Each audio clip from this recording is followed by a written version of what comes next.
that will continue to be had.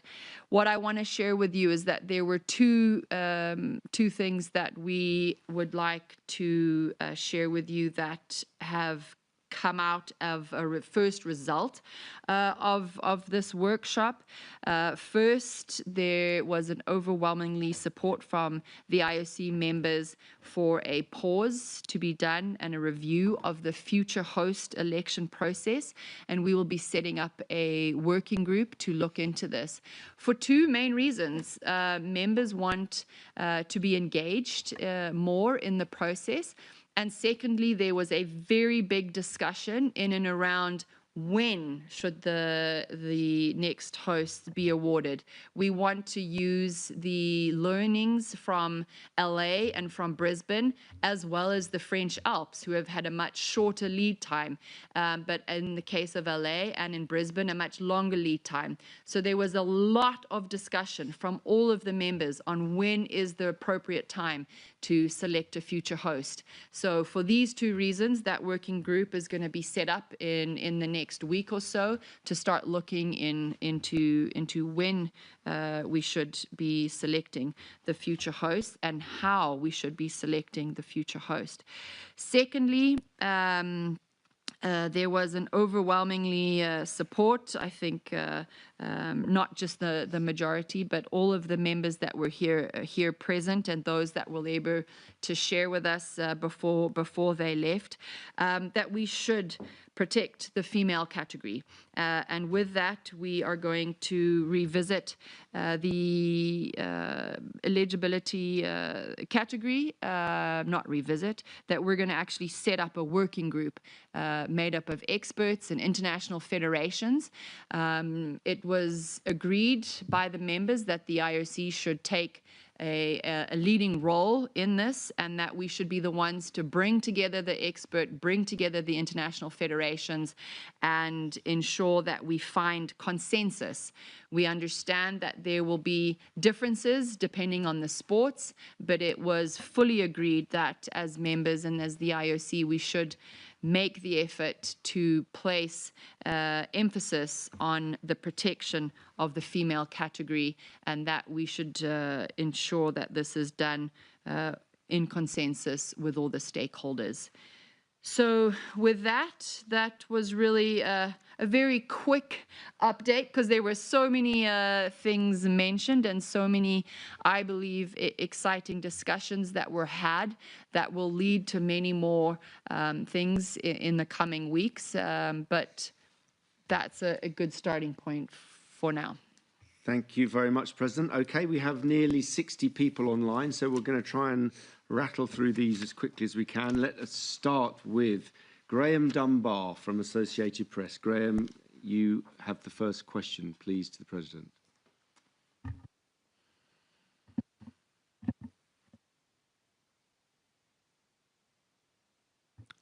Well, that's a good start. Still, Graham. There you are. We can see you, Graham. Yeah, hear you. Off you. Thank you very much. We got there. Took a minute to get through there. Thank you very much. Okay. Congratulations again to the new president. I hope we'll be seeing lots of you over the next 8 years, and good luck. On a quick one. You've been very clear from the start. You're not going to compromise on Olympic values. You will stand up for that. These obviously include things like gender parity and inclusion, which are under attack more broadly in the US, and where the president has said Los Angeles is a trash heap. What is your current thinking about how you would like to protect the Los Angeles Games and the values surrounding it, underpinning it? Thanks, Graham. Thank you firstly for the first nice few comments there, and definitely we'll be seeing more of each other. When it comes to LA 28, again, as I said before, we had a report from the organizing committee, and there is so much goodwill from all levels of government, from the state to the federal. There is an incredible willingness to see that the Olympic Games are a huge success. So the reason I mention that is because that gives us faith as the Olympic movement that that platform will be there for us to ensure that our values are stuck to, but that our values will also be heard and that we will be able to ensure successful games for our athletes, and not just our athletes, but for athletes around the world that are so looking forward to the success of the LA 2028 games.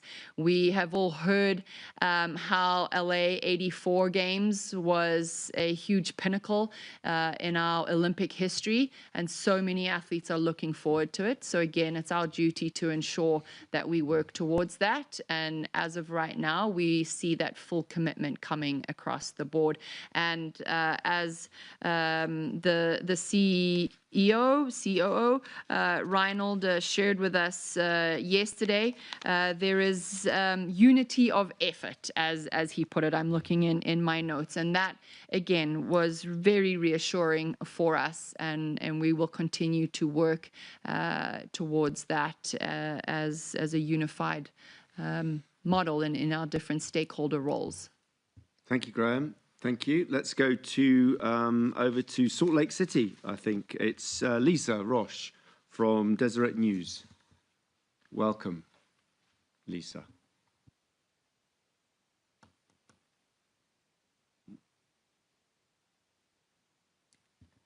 I think there's maybe a bit of a time. Mark.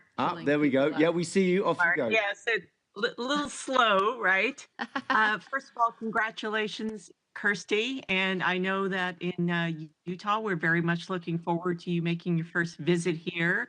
I'm wondering if you have any sense of when that might be, and also what message you have for Utah as a second-time host.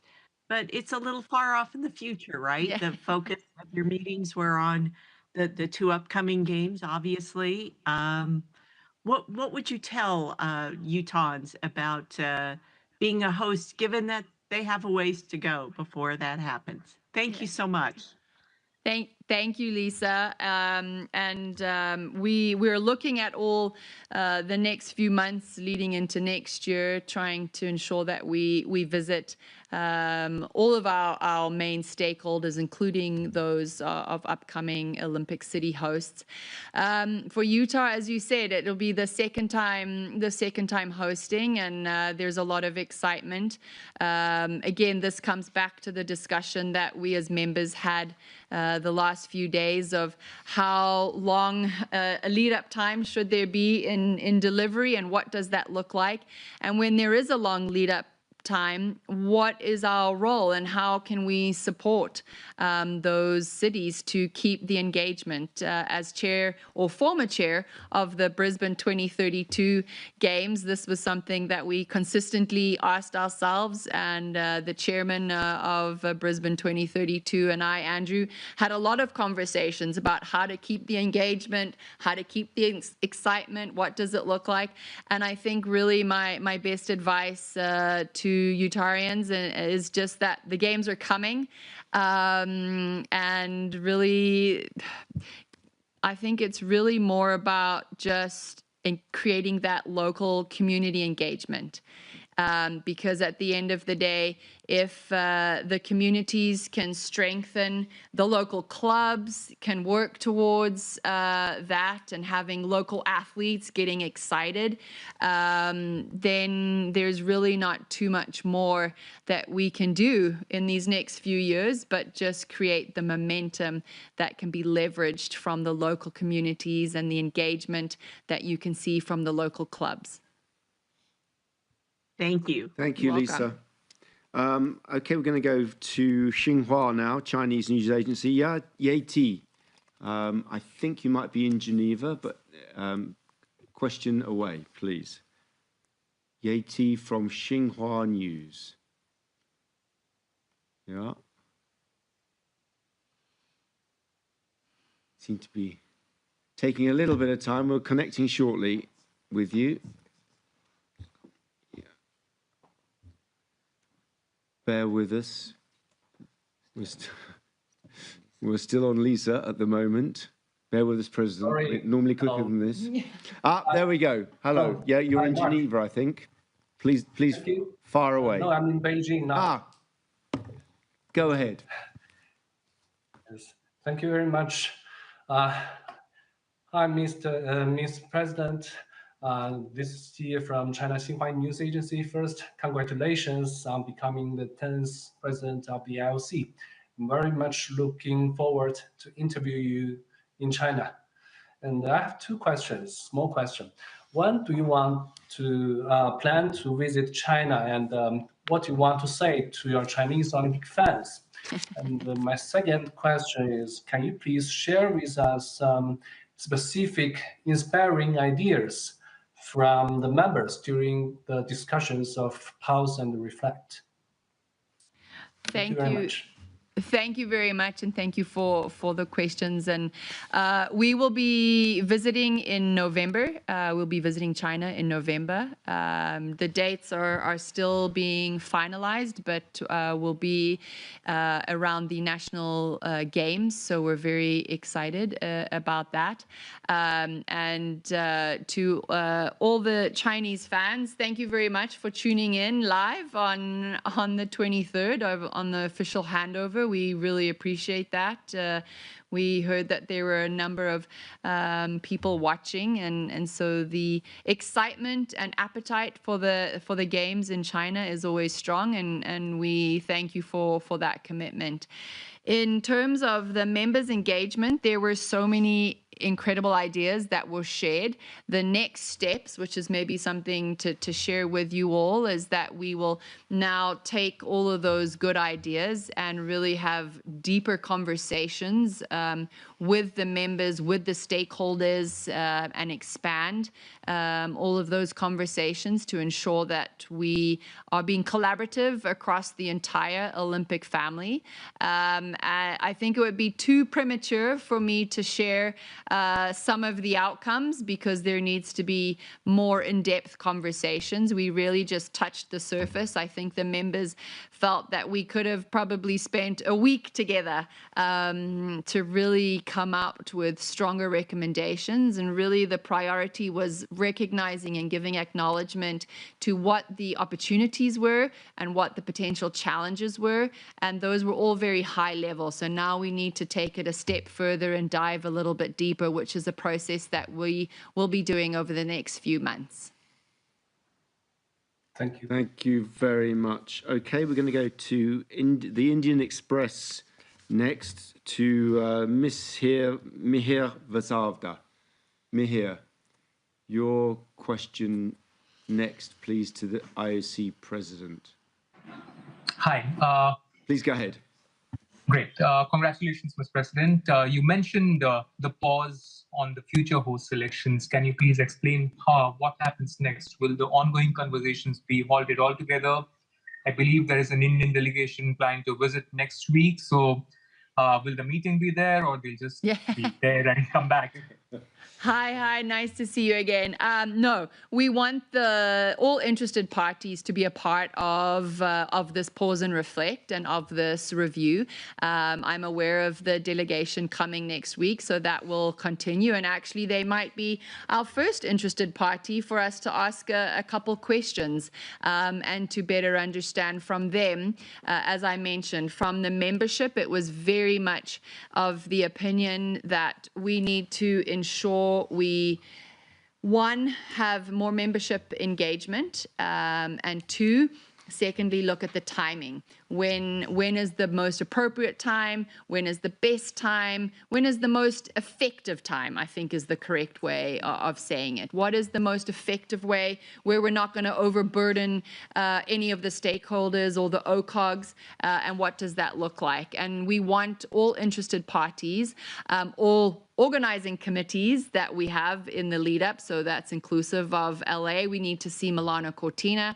We need to have more dialogue with the French Alps who have a much shorter lead time. So what are the learnings that we can take from them right now? What are the learnings we can take from LA and from Brisbane, who were much longer lead time? But the future host interested parties will all be a part of this engagement. So there is not going to be a specific pause on that, but just on the entire process, and everyone will be engaged to still be able to give their input on what it should be leading forward. Thank you, Mihir. Okay, welcome. We're going to go to Joe Donahue now from Bird's Nest Media, and I think it seems to be quite a pause on this system, talking of pauses, so I'm sorry about that, but we will get to you, Joe, as quickly as we can. Not quite sure why we're so slow today.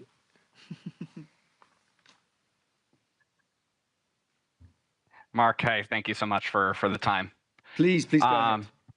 Alrighty. And first off, again, President Coventry, thank you so much and congratulations. You've been in this transitionary role for the last few months. As you now sit at the start of your presidency officially, was there anything that you learned from your predecessor, from President Bach, that surprised you? And what did you learn over these months that excited you about starting in this role?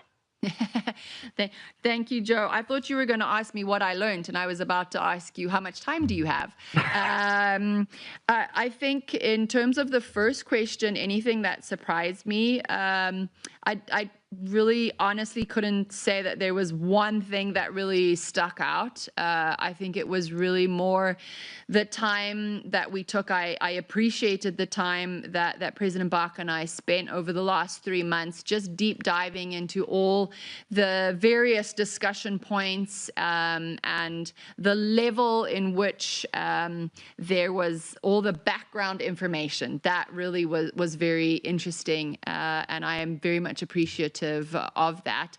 And yes, of course, there were numerous things that were exciting in the conversations that we had. But I think really I have to, and I'm going to keep coming back, sound like a bit of a broken record, but come back to the members' engagement that we just had on the 24th and yesterday, where we wrapped it up at the end of the half day yesterday.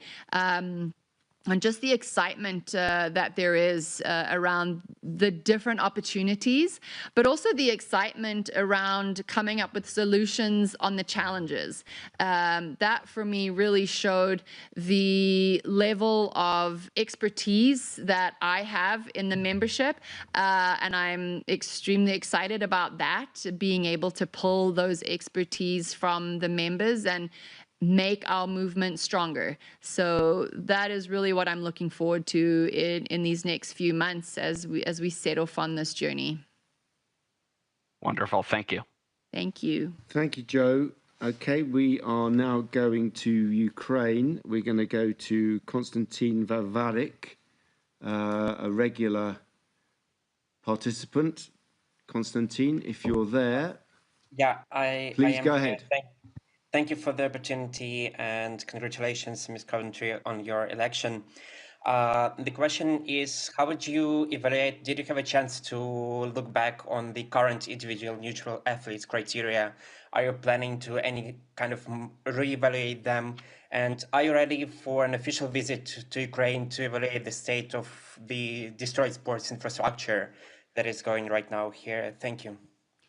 Thank you, Konstantin. We did not, in this executive board, we did not get into any revision of neutral athletes. That was not on the agenda. It will be on the agenda in the coming months in the future executive board meetings.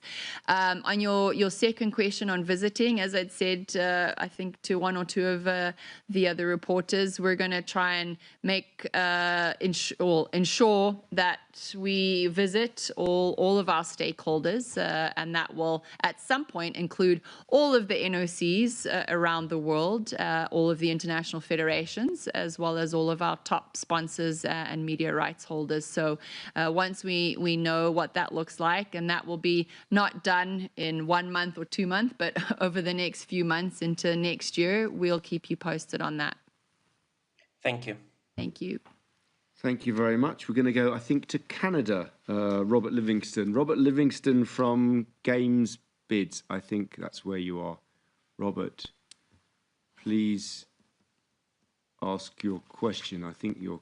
No, we still don't have you. Hi. Yep, Hi go there. ahead. Sorry, Thanks. it took a little long. Thanks, Mark. Thanks, President. Just regarding the bid process, once again, how much change are you open to, and how much will things stay within the, I guess, the recent reforms that have happened?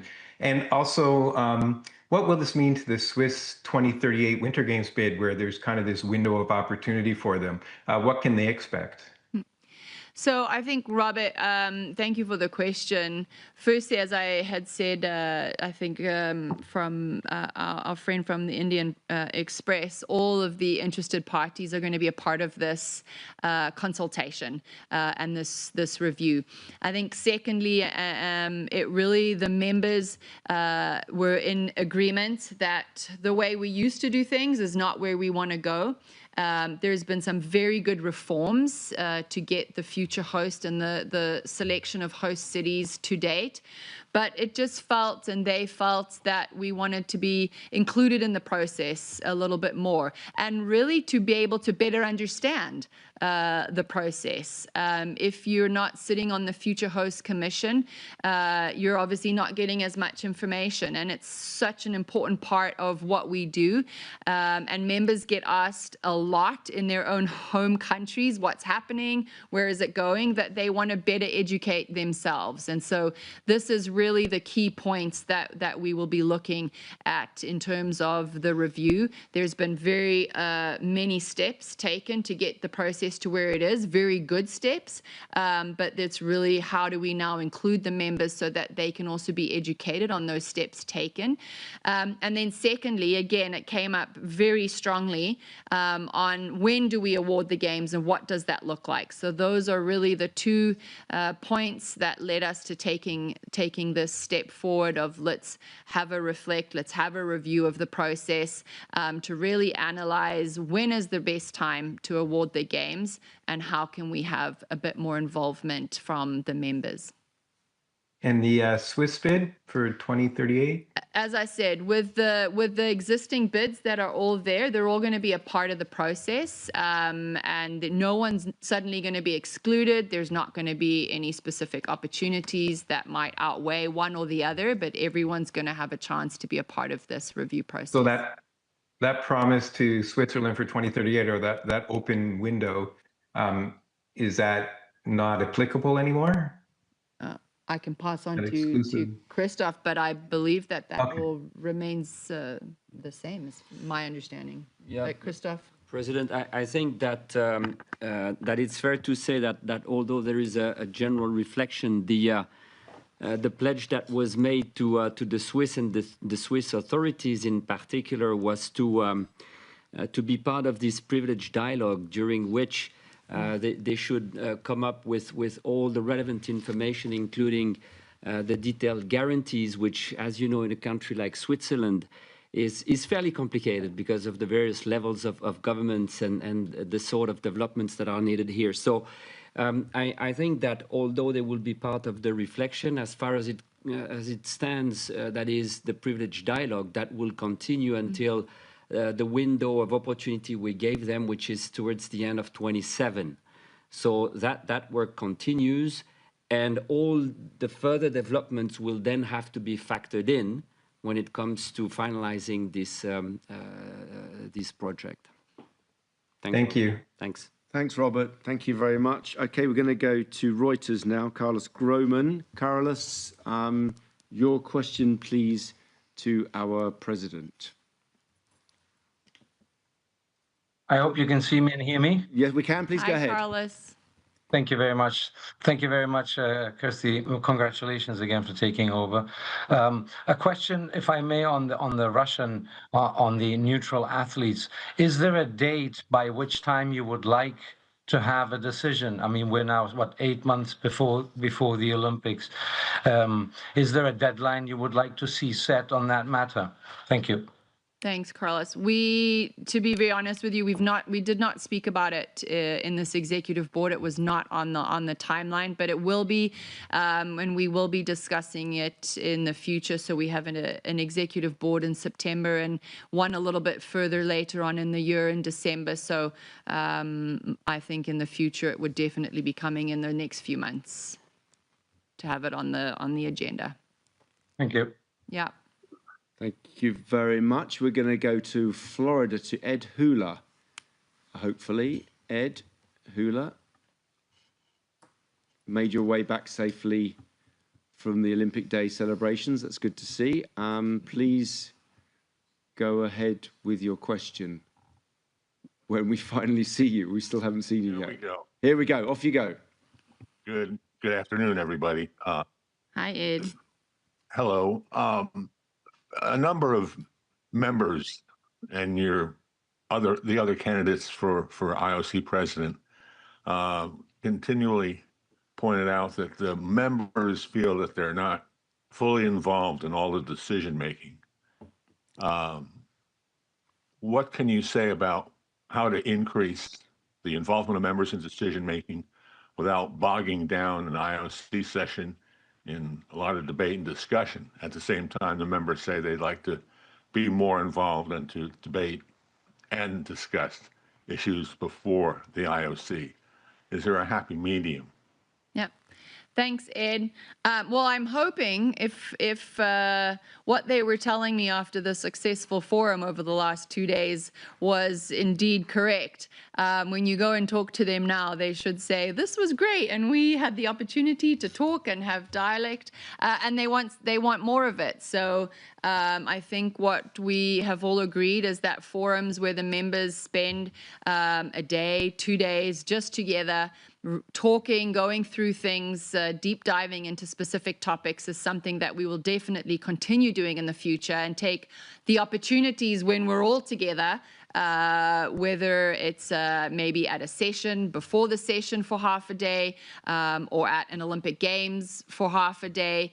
There was real importance of members' engagement, and I believe that the kickoff to the presidency was done I'm hoping very successfully, because the feedback that I've received, and hopefully you will receive as a journalist and an independent person, is that members are very excited about the engagement that we just had. And my promise to them is that we will continue doing that, because it's very needed, as you said, not to bog down a session, but to really have the opportunity to discuss with each other, because we also learn from each other. We've got IF representatives, big NOCs, small NOCs, individual members, athletes, all the stakeholders are represented in the IOC membership. And so we need to take advantage of all that knowledge and have those discussions. How many of the IOC members were taking part in the meeting this week, the Pause and Reflect meeting? Just over 70. I believe, if my numbers are correct. All right, thank you, and good luck. Good luck ahead. Thank you. Thank you, Ed. Good to see you safely home. Let's go to Japan, to Wakako Yuki. Wakako from Yomiuri Shimbun. Your question, please, to the IOC president. Or questions, yes, thank you very much. I've been reminded by my colleague, probably 2 questions or even 3. So please. Wakako, please go ahead. It is taking forever. I'm sorry. There we go. Yes, it is. There you go. Indeed. But I'm sure your questions won't, so go ahead. Yeah, thank you. Hi, Kirsty again. And Hi. It was a nice handover ceremony. Thank Now, allow me. President Bach, throughout his term, tried to reform the Olympic movement, tried to increase the relevance of the movement to the society. How do you envisage your own term, current term, to succeed his term? What is the characteristics that you would like to see your term's role, or after President Bach's reform term? And also, if I may, Japanese Olympic Committee just 3 hours ago elected first female president in history, several Yes. 3 days after yours. And what is your thoughts for Hashimoto Seiko's election? She being the leader of course, Oshi Tokyo. And what is your advice to her? Thank you. Thank you. Thank you very much for the questions. And firstly, let me congratulate Hashimoto-san for her victory and for taking the leadership role of the National Olympic Committee. She did an incredible job when she joined the OCOG, and I'm really looking forward to working with her. So congratulations to her. And then on your first question, for me it is really the success, which I feel is a little premature to talk about, but I really want there to be a lot of collaboration. It was, as I had said a little bit earlier, there were so many opportunities that the members have just spoken about. And as I'd said, we also represent all of the stakeholders. So there are opportunities, there are also challenges that we're going to need to face. But the exciting part that was when we were discussing the challenges, we were already coming up with ideas and solutions. And for me, that is the strength of collaboration, the strength of being able as a team to work together to ensure that each of our strengths works against any of the weaknesses that we may have to ensure that the movement is stronger and stronger.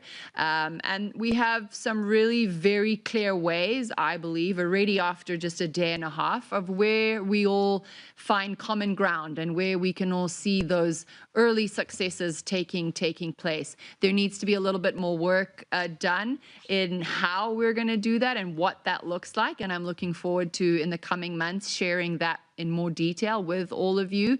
But really at the core of it, it is all around the spirit of collaboration and ensuring that we keep the Olympic Games relevant, we keep our values at the heart of every decision we make, and looking forward to doing that with all of my colleagues and the Olympic family. Thank you so much. Thank you very much indeed. Let's go to Sports Business Journal, Rachel Axon, back in the States, I think. Rachel, your question, please, to the... Yes, hi. Congratulations on getting started, Kirsty. Two questions in two areas. One, to your point on the working groups around bidding and the female category, do you have any parameters for that in terms of timeline in which they expect to make recommendations that they will be making? Who might be involved in those working groups? Just what are the details on that? And then in one of the 5 areas you said was discussion on revenue. What was that discussion centering around, and what were maybe some of the ideas that you'll be considering as you think about any changes you would make there? Thanks, Rachel. Firstly, on the timelines and the recommendations, we only just came out of the workshop. Wasn't too sure exactly with the broad scope of the discussions. I didn't want to preempt anything, so I didn't go into the workshop with any preconceived outcomes. So you need to give us a little bit of time. But with both of the working groups, we will set them up relatively quickly. I'm hoping within the next few weeks, where we will obviously, in the meantime, and as we're setting those groups up, put in place what we would, the recommendations or the guidelines that each of the working groups should be working towards. Again, I think the parameters for the future host, it was really being the 2 main points of how do we include the membership to help better educate and get the experience from the membership, and the second one being timelines and what does that look like. On the protection of the female category, it was very clear from the members that we have to protect the female category first and foremost. We have to do that to ensure fairness, but we need to do that with a scientific approach and with the inclusion of working with the international federations, whom have already done a lot of work in this in this area. So we need to bring in the experts. That will take a little bit of time. We need to bring in the international federations so that we have full buy-in to trying to come up with cohesion on this specific topic. On your second question, in and around revenue, I think it was really the sentiments that are probably spoken about for so many organizations, especially in today's world. How are we going to increase revenue? What does that look like? It wasn't just about revenue generation, but it was also about reduction of costs, because by reducing certain costs across the organization or across the Olympic family, we can also increase the money that we distribute. So those, I think, will be the two key themes as we look forward. Again, there'll be smaller work groups that'll be set up in the coming months to have more in-depth conversations and using technical expertise to help guide the conversations and look at what the possibilities could be. But again, there's a lot of really good positiveness in and around what the possibilities could be, and again, having the stakeholders engaged. So I'm looking forward to also meeting in person all of our top partners as well as our media rights holders to have more in-depth conversation with them to also better understand not just their needs and their expectations, but their brand. And how does their brand and our brand come together, and how can we strengthen both brands moving forward? Thank you very much indeed, Rachel. Okay, let's go to Australia. Tracy Holmes, whom I think you might know, President. Tracy, your question when we... Yep, I'm here. Yep, thanks very much, Mark. Yep. President Coventry, thank you, and good work on getting through your first executive board. That's very good. With regard to the two working groups, is there a sense that, for instance, the awarding of Brisbane 2032 11 years out was too long? Is that already some kind of a sense that people are feeling? With regard to protecting the women's category and the working group there, is it going to be retrospective? And I'm asking this in particular because of the challenges that were put around all of Paris. It was a bit of a shadow over the boxing. And we see this week that Umar Kremlev has again come out and made his statements about women's boxing. So I wonder if the work of that working group will be applied retrospectively in any way, depending on what their decision is. Thanks, Tracy. I think firstly on the second one, we're not going to be doing anything retrospectively. We're going to be looking forward. And that was very, again, from the members that were here, it was what are we learning from the past and how are we going to leverage that and move that forward to the future, and how are we going to strengthen anything that we do across the movement as we move into the future. And this is really what the working group is going to look at. Your first question, LA and Brisbane were both awarded 11 years. And so I think, again, looking at the two, and LA now being 3 years out, we have had a lot of conversations with Casey and his team that we can reference and go back to, and we're already starting to do that, and then compare what they're telling us, what Brisbane is telling us, but then it's also to make reference to the French Alps, which is in 2030, and they have a much shorter lead time. So again, the feeling from the membership was really we need to really analyze this and look at it and ensure that we're not overburdening any of the Olympic movement in any way, shape or form, but rather to find efficiencies and when is the best time to award. And we have right now with LA, with Brisbane and with the French Alps, the ability to have those conversations with actual data and facts. And that's really going to be important for this review. Thank you. Thanks. Thank you very much. We're going to go to China now. CGTN, Mandan Zhu. Your question, please. when we get to you. Yeah. Hi, can you hear me now? We can. Please go ahead. Sorry, my video is not open. Just a sec, sorry. Okay, thank you very much for the opportunity, Ms. Carpentry. It's good to see you again. Jumandan with China Global Television Network. And my first question is, what is your top priority to keep the Olympics relevant in this new era as we're living in a fastly changing world with climate change and shifting youth interests? And my second question is further on the youth interests. With the coming Olympics and the esports Olympics coming up, how will you further engage the young generation with the Olympic movement as esports and TikTok now dominate the youth culture? Thank you very much. Thank you for both of those questions. I think actually your second question even helped answer the first question. When you're looking at esports and TikTok, it's a very young, youthful parts of our communities that are taking part in both TikTok and esports. And as the Olympic movement, we have recognized that we need to not just have a space in these environments, but we need to fully understand the environments, because the way in which we engage with the youth on those platforms is very different to how we would engage on a Facebook or on X or in an email or on WhatsApp. I was talking to my niece and nephew the other day, and their WhatsApps were basically LOL something something, and I had to decipher it because everything had been shortened.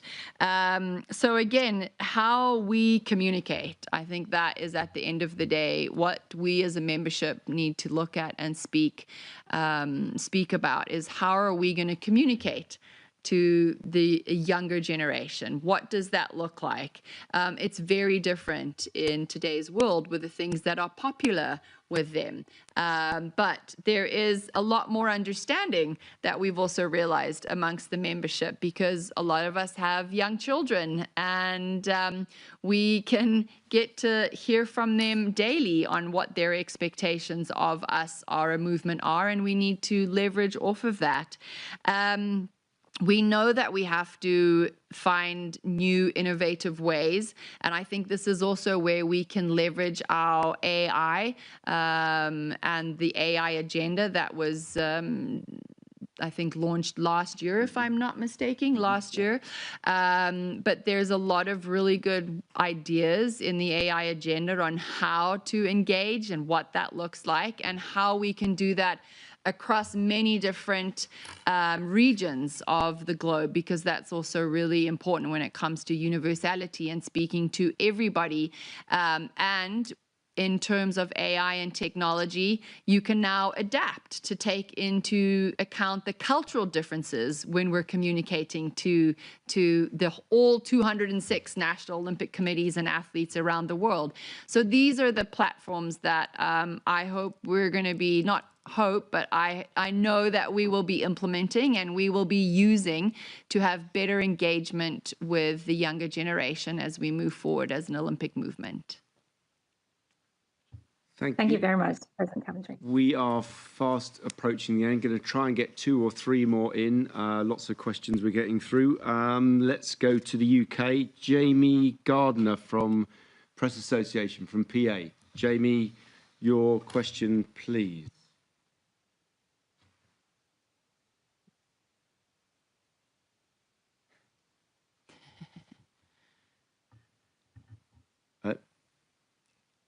Hi. Yeah, we can see. Yeah, off you go. Sorry, I couldn't hear the bit in the middle. Hi there. Thank you for the opportunity to ask a question, and hope you're getting settled into Lausanne well, Kirsty. Thanks, Jamie. I'll put the video on. I'm sure there'll be many who will welcome so quickly the move to take action in the protection of the female category. I just wanted to ask you, to what extent did you get the sense from the members that this was a decision influenced by what happened in the boxing tournament last summer? And if the working group recommends that for sex-affected sports like athletics, which has already gone down the line of cheek swabbing, is that something that you would endorse and that you think could become a consensus position for sex-affected sports? I think firstly on the second part of the question, it's too early to preempt what the medical experts, and it was very clear from the membership that the discussion around this has to be done with scientific approaches and scientific and medical research at the core, so that we are looking at the facts and the nuances, and again the inclusion of the international federations that have done so much of this work. One of those being World Athletics, having a seat at the table to share with us how and what they can share with us when it pertains specifically to their sport, because every sport is slightly different. But it was pretty much unanimously felt that the IOC should take a leading role in bringing everyone together to try and find a broad consensus. So that really is what will be guiding the working group. Your first question, what was the first part of the question? Was about how big an influence the boxing tournament was last summer. Listen, I think there's always, when you're looking back in hindsight, there's so many different factors that have and play an influence. But also a lot of members shared with us their own experiences from their own countries that had nothing to do with Paris or any other specific sporting events, but just their cultural experiences that they were sharing with us, and culturally what was expected from us as an Olympic movement. And so that made it very clear that we had to do something, and this is what everyone agreed was the way forward. Okay, thank you. Thank you, Jamie. Okay, we have unfortunately come to our last question. I think we've got through nearly 20 of the 60 of you, so that's pretty good going. Pretty good answering, President. So we're going to go to Boria Majumdar from Rev Sports India. If you could please ask your question. Thank you. If you can hear me? Yeah, we can hear you. Okay. Thank you very much for the opportunity. And Madam President, like everyone before, congratulations on taking over and wish you the very best. Two parts. One, you've already alluded a lot about the pause and reflect and future host countries. But just to understand from you a little better, one thing when I see the history of the Olympic movement as a historian, I see Global South still very neglected or not being integrated within the framework of the movement. So India specifically and the Global South more generally, how significant is it for you to try and integrate the Global South within the framework of the movement? And the second part, given what the world is seeing at this point in time, the trials and tribulations, every other sport is a sport, any sporting event. And the Olympic movement is perhaps the only movement which goes beyond. So how do you kind of see the role of you as a person, as the head of the Olympic family and the movement in this challenging world? Is it more relevant than ever before in the next few years under your presidency? Thank you for both of the questions. I think as you said, when you look at the history, yes, the Global South in terms of host cities is not really represented at all. But my job, especially as the IOC president, is to ensure that the policies are in place to allow for anyone and everyone to have the ability to host the games. And this is what this process is about. And as I had said previously, the Future Hosts Committee and the processes that have been put into place now with targeted dialogue really works towards having a targeted dialogue with all interested parties, not just to help broaden the opportunities for more countries, but to have a better understanding of what it takes, what is needed to deliver the games, because that's also very important. So again, this is a part of the process. It will continue to be a part of the process to ensure, and I believe even from President Bach, when we took the reforms, part of the revised way in which we do things is to ensure that we open up for new opportunities across the globe. So that's answering the first one. The second one is, I think that sport plays an incredibly important role in today's world, and especially the Olympic Games, where we see the best of humanity. We see compassion for others. We see athletes who are sometimes fail, and a fellow athlete picks them up and helps them get across the finishing line. You see grit, you see determination, you see teamwork, all things and all messages that are not just relevant, but have to be passed to the younger generation today to remind them and to show them that it's not all doom and gloom, and that we are actually, if we can celebrate in the diversity that we are and that we have, we can really work towards creating something great. Thank you very much, President. Thank you. Thank you very much, President. That seems like a very good place to end it. We crept over our time. I do apologise. We went to just about every region of the world. We went to many countries. So thank you very much. Those of you who we couldn't get to, I'm very sorry, but we will try to take your questions next time if we can. I'd like to also thank Christophe Duby for being here, and also obviously James McLeod for his great contribution to the press conference. Thank you, James. Thank you, President, and thank you everybody online.